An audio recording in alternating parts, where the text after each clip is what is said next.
In honor of today's theme, I've drawn a card from the Wisdom Keepers Oracle deck that I'd love to share with all of you, and in response to my questions around the shadow of shining.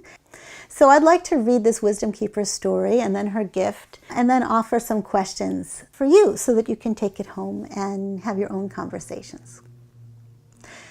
When I was a little girl, I sang everywhere I went and all of the time. I was so full of music, it just burst out of me. My mother raised me on her own. She was deaf, so couldn't hear me sing, although she could see the surprised and offended looks on people's faces when we went out together. She herself had worked so hard to fit in that she felt embarrassed by my singing and worried for me, so she shushed me when we went out and put me in a school where singing was forbidden. I instinctively understood she was trying to protect me, and I loved her, so I learned to swallow my voice and blend in. I became just like everyone else, a pleasant student, an unthreatening classmate, an obedient daughter, and a model of mediocrity.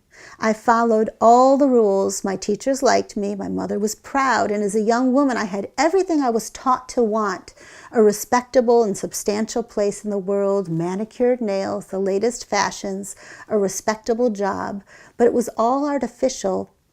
When yet another marriage fell apart, I couldn't deny the truth anymore. I wasn't happy. I felt trapped, wooden.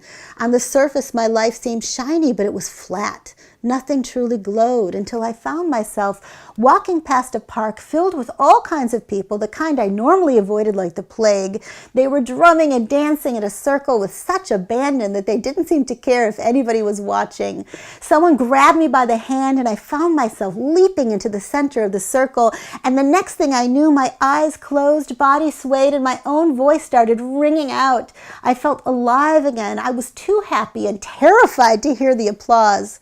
That was long ago. It took me many years to integrate the courage I experienced that day, to work through my fears of both succeeding and failing. Now, of course, I sing everywhere and all the time, whenever my rebel soul moves me to, and I think just as freely as I sing.